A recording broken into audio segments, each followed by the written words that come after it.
Social media पर आग की तरह फैली हुई ये वीडियो हर किसी ने तो देखा ही होगा, पर 4 साल बाद 13 जुलाई 2025 को ये वीडियो सोशल मीडिया पर आग की तरह फैल जाती है। अब सबके मन में एक ही सवाल होगा कि आखिर ये साध्वी के साथ ये व्यक्ति कौन है। ये सवाल शुरू ही हुए थे कि ठीक उसके 6 महीने बाद 28 जनवरी 2026 को ये खबर आती है साध्वी की मौत संदिग्ध हालतों में हो गई है। तो क्या इनके मौत के पीछे का कारण वायरल वीडियो हो सकता है या फिर इसके पीछे भी सच्चाई कुछ और ही है। तो चलिए हर बार की तरह शुरू से शुरुआत करते हैं और ऐसे ही क्राइम डॉक्यूमेंट्री देखने के लिए जल्दी से इस चैनल को सब्सक्राइब कर लें।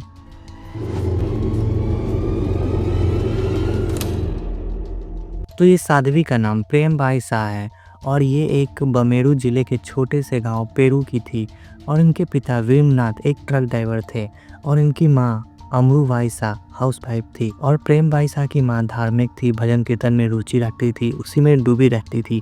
और प्रेम बाई शाह जब 4-5 साल की रही होगी तब उनकी माँ का निधन हो गया था और तब से उनके पिता ही उनका देखभाल किया करते थे। और उनके पिता ने ये नोटिस किया कि प्रेम बाई शाह को भी अपनी माँ की तरह भक्ति भाव में ज़्यादा रुचि थी। जब उनके पिता ने ये सब चीज़ देखी तो 12 साल की उम्र में प्रेम बाई शाह को वहीं जोधपुर के गुरु कृपा आश्रम में ले गए, जहां संत राजा राम जी और कृपा राम जी के क्लोजनेस में उनकी शिक्षा शुरू होती है। शास्त्र संगीत कथावाचक सीख रही थी और कुछ समय बाद प्रेम बाई शाह के पिता वीरनाथ अपनी ट्रक ड्राइवरी छोड़ के अध्यात्म जीवन जीना शुरू कर देते हैं और प्रेम बाई शाह के पिता के साथ साथ वो उनके गुरु भी बन जाते हैं। प्रेम बाई शाह धीरे धीरे छोटे मोटे कथा सुनाती, भजन गाती और ऐसे ही धीरे धीरे उनकी आवाज़ दूर दूर तक पहुंचने लगी। तब प्रेम बाई शाह गुरु कृपा आश्रम को छोड़कर वहीं जोधपुर में ही अपना साधना कुटीर आश्रम की स्थापना करती है और फिर धीरे धीरे उनके आश्रम में कई सारे लोग जुड़ने लगे, काम करने लगे, जैसे जोगेंद्र उर्फ जोगीराम जो कि कथावाचक में साउंड सिस्टम देखते थे और प्रेम बाई शाह के ड्राइवर रमेश जो कि प्रेम बाई शाह कहीं भी जाती थी तो उनके ड्राइवर उनके साथ जाते थे, हमेशा उनके साथ रहते थे और कई सारे लोग उनके आश्रम में काम करते थे और वही लोग आश्रम को संभालते थे, आश्रम का देखभाल करते थे। और अब असली खेल तो शुरू हुआ 2022 के स्टार्टिंग में, जहां प्रेम बाई शाह खुद आरोप लगाती है कि उन्हीं के पुराने स्टाफ ने उनका एक पुराना वीडियो जो कि 2021 का था, उस वीडियो को गलत तरीके से एडिट करके उनका इस्तेमाल करके वो मुझे ब्लैकमेल कर रहे हैं और बदले में 20 लाख रुपया मांग रहे हैं और धमकी दे रहे हैं कि पैसा नहीं मिलने पे वीडियो वायरल कर दी जाएगी। के बाद प्रेम बाई शाह बगल के ही थाने में जाती है और कंप्लेन लिखवाती है और जांच आगे नहीं बढ़ता है और समय के साथ ये मामला ठंडा पड़ जाता है।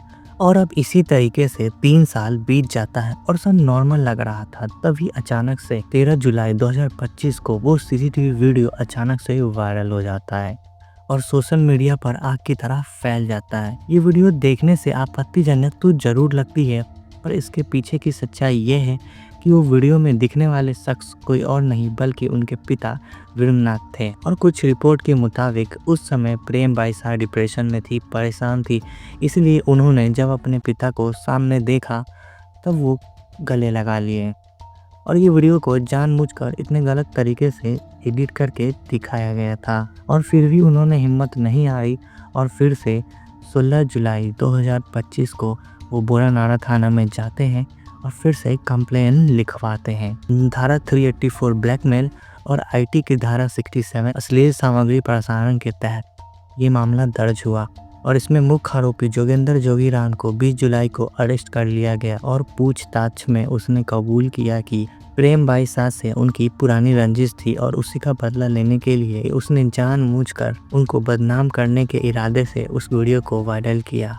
और कुछ समय बाद वो बेल पर रिहा भी हो जाता है और इसके बाद प्रेम बाई शाह अंदर ही अंदर टूट चुकी थी। वो मानसिक तनाव दिन पे दिन बढ़ते जा रहा था और घुटन बढ़ते ही जा रही थी। 28 जुलाई 2026 को साधना कुटीर आश्रम में उन्हें मामूली सी जुकाम हुई। तब उनके पिता वीरनाथ ने कंपाउंडर राज पुरोहित को बुलाया और उन्होंने एक इंजेक्शन लगाया और महज इंजेक्शन लगाने के थोड़े ही देर बाद प्रेम बाई शाह की हालत और ज़्यादा बिगड़ गई और तभी उनके पिता फौरन उन्हें पास के ही हॉस्पिटल पाल रोड जोधपुर ले गए और वो वहाँ लगभग शाम के 5 बजे पहुँचती है। वहाँ के डॉक्टरों ने जांच के दौरान उन्हें मृत घोषित कर दिया। लेकिन असली सनसनी तो उनके मौत के 4 घंटे बाद फैली।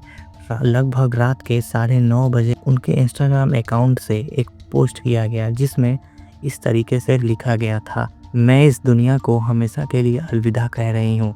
ईश्वर और संत महात्माओं पर मेरा पूरा भरोसा है। अगर मुझे जीते जी न्याय नहीं मिला तो मरने के बाद तो जरूर मिलेगी। आखिर अब सवाल उठता है कि उनके मरने के महज 4 घंटे बाद आखिर ये पोस्ट किया तो किया किसने।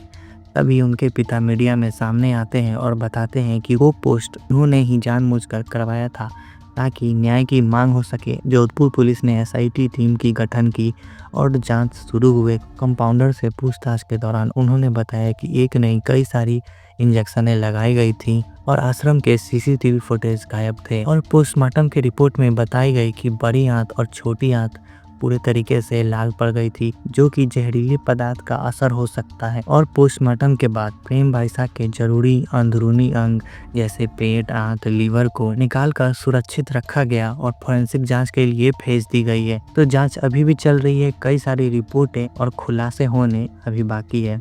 और प्रेम भाई साहब की समाधि उनके अपने ही गांव पेरू में रीति रिवाज से दी गई। तो आपको क्या लगता है, ये एक सोची समझी साजिश हो सकती है या फिर कुछ और ही? आप अपनी राय कमेंट बॉक्स में जरूर दें और ऐसे ही क्राइम डॉक्यूमेंट्रीज देखने के लिए वीडियो को लाइक करके चैनल को सब्सक्राइब कर ले। तो आज के लिए इतना ही, फिर जल्द मिलते हैं एक और नए वीडियो के साथ।